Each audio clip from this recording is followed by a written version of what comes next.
ଜିଲ୍ଲାପାଳଙ୍କ ଜନଶୁଣାଣି ଶିବିର ଅନୁଷ୍ଠିତ। ଖଣ୍ଡପଡ଼ା ବ୍ଲକ ସଭାଗୃହରେ ଆଜି ଜିଲ୍ଲାପାଳଙ୍କ ବ୍ଲକ ସ୍ତରୀୟ ଜନଶୁଣାଣି ଶିବିର ଅନୁଷ୍ଠିତ ହୋଇଯାଇଛି। ନୟାଗଡ଼ ଜିଲ୍ଲାପାଳ ମଧୁମିତା ରଥ ଜନସାଧାରଣଙ୍କ ବିଭିନ୍ନ ସମସ୍ୟା ଶୁଣିଥିଲେ। ସମୁଦାୟ 141ଟି ଅଭିଯୋଗରୁ 56ଟି ସମସ୍ୟାର ତୁରନ୍ତ ସମାଧାନ ହୋଇଥିବା ନେଇ ଜିଲ୍ଲା ପ୍ରଶାସନଠାରୁ ସୂଚନା ମିଳିଛି। ସେହିପରି ମୋଟ 129ଟି ବ୍ୟକ୍ତିଗତ ସମସ୍ୟା ଥିବାବେଳେ 10ଟି ଗ୍ରାମ୍ୟ ସମସ୍ୟା ଏବଂ ମୁଖ୍ୟମନ୍ତ୍ରୀ ରିଲିଫ ପାଣ୍ଠି ପାଇଁ 2 ଜଣ ଆବେଦନ କରିଥିବା ସୂଚନା ରହିଛି।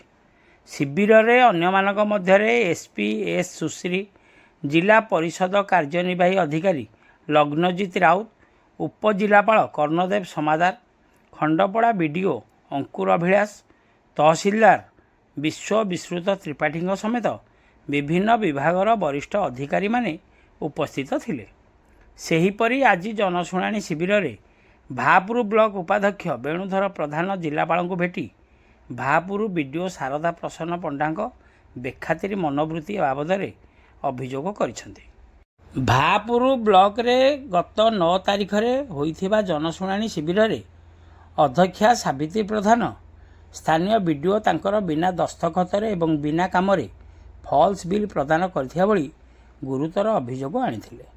ତେବେ ଜିଲ୍ଲାପାଳ 3 ଦିନ ମଧ୍ୟରେ ଏହି ଫାଇଲ ଅଧ୍ୟକ୍ଷାଙ୍କୁ ଦେବାକୁ ବିଡିଓଙ୍କୁ ନିର୍ଦ୍ଦେଶ ଦେଇଥିବା ବେଳେ ଘଟଣାକୁ 22 ଦିନ ବିତିଥିବା ଅଭିଯୋଗ ହୋଇଛି। ବିଡ଼ମ୍ବନାର ବିଷୟ ଯେ ଜିଲ୍ଲାପାଳଙ୍କ ନିର୍ଦ୍ଦେଶକୁ ବିଡିଓ ଶ୍ରୀ ପଣ୍ଡା କାହା ବଳରେ ଖୁଲମଖୁଲା ଅଣଦେଖା କରିବାକୁ ସାହସ କରୁଛନ୍ତି ତାକୁ ନେଇ ପ୍ରଶ୍ନବାଚୀ ସୃଷ୍ଟି ହୋଇଛି।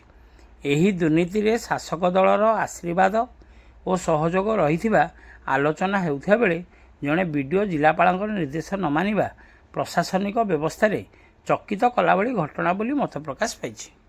ଖଣ୍ଡପଡ଼ାରୁ ସନ୍ତୋଷ କୁମାର ସାହୁଙ୍କ ରିପୋର୍ଟ, ଖଣ୍ଡପଡ଼ା ଖବର।